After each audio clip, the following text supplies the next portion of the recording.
एक अहम खबर देखिए, रूस चीन को एक साथ परास्त करने की अमेरिकी तैयारी। 19वीं सदी के हवाई हमले का फॉर्मूला अपनाएगा अमेरिका। हाइपरसोनिक हथियारों को ट्रैक करने के लिए नया फॉर्मूला हॉट एयर बलून पर अमेरिकी मिलिट्री ने काम करना शुरू किया। अब तक $3.8 मिलियन बलून प्रोजेक्ट्स पर खर्च किए। अमेरिका ने प्रोजेक्ट से जुड़ी सभी अहम जानकारी छिपा रखी है। यह कहा जा रहा है कि अभी तक खर्च किए गए करीब करीब $4 मिलियन, लेकिन सिर्फ 2023 के भीतर इसको $28 मिलियन तक ले जाने की, मतलब 7 गुना इसको बढ़ा दिए जाने के बारे में अमेरिका में सोचा जा रहा है। ऐसा क्यों किया जा रहा है? ब्रह्मास्त्र पर अमेरिकी बाण, किस तरह का बाण चलाया जाएगा जरा देखिए। Top atomic target hit list reveal के बीच में यह चर्चा बहुत आवश्यक। किस तरीके का ये हॉट एयर बलून असल में किस तरह का काम करेगा? ये जो बलून है इनको कहा जाता है कोल्ड स्टार। कोल्ड स्टार इसलिए कहा जाता है क्योंकि ये cold long dwell stratospheric balloons होते हैं जो वहां पर बहुत समय तक रहकर आपको वो जानकारी बहुत कम पैसे में मुहैया करा देते हैं जो बड़ी बड़ी सैटेलाइट्स मुहैया कराती हैं। तो ये जो बलून है जब बहुत दिनों तक वहां रहेंगे, जिनमें खास तरह के सेंसर्स लगे होते हैं, वो आपको तमाम खुफिया जानकारियां देते हैं, कोऑर्डिनेट्स देते हैं, जिनके जरिए आप दुश्मन पर बढ़त बना सकते हैं।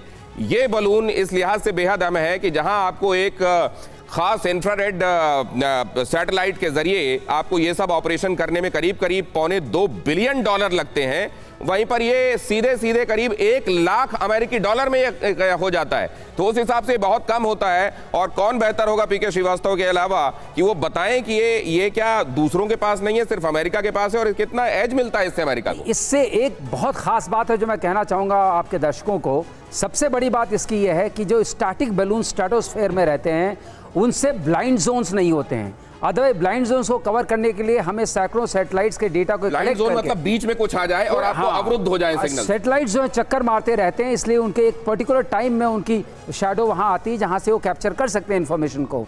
मगर इसको ब्लाइंड जोन को खत्म करने के लिए आप क्या करते हैं कि कई सैटेलाइट्स का डेटा लेते रहते हैं, और उस चीज को अगर आप स्टैटिक हैं तो वो दिक्कत नहीं आती है। एक एरिया जो टारगेटेड एरिया है उसकी कंटिन्यूअस पिक्चर्स आपके पास आती रह सकती है। ये बात क्या कह रहे हैं पीके श्रीवास्तव सर कि जब कोई सैटेलाइट होगी वो धरती के चारों तरफ चक्कर लेगी और उस पर्टिकुलर पॉइंट से होकर एक पर्टिकुलर समय में होकर गुजरेगी और फिर उसको आगे बढ़ जाना पड़ेगा, और जब आगे बढ़ जाएगी तो फिर से वो ब्लाइंड स्पॉट क्रिएट होगा। जबकि ये जो बलून है जो कॉन्टिन्यूअस स्ट्रेटोस्फेयर में वहां बना रहेगा, वो आपको लगातार वो पिक्चरें दे रहा होगा जो आपको आवश्यक है। और कोई बात कहना चाह रहे हैं? This is the most important thing. इसलिए सैटेलाइट इमेजरी को आप जो उसकी वीकनेसेस हैं उसको काउंटरमैंड करने के लिए आप इस तरह के अस्त्र और शस्त्र लाते हैं, लेकिन उसके लिए ऊंचाई बहुत होनी चाहिए। जो ऊंचाई इन बैलून्स में है जो उन्होंने अचीव किया है 60,000 से 90,000 फीट बताया जा रहा है इसको। और इसमें चतुर्वेदी सर का कमेंट भी जरूर चाहूंगा। चतुर्वेदी सर, ये क्या ये चाइना के पास और रशिया के पास ये गुब्बारे नहीं है sir? Hot air balloon basically जो अभी बताया गया है ये सर्विलेंस पर्पस के लिए, कम्युनिकेशन सिस्टम को ऑपरेट कराने के लिए वो ज़्यादा है।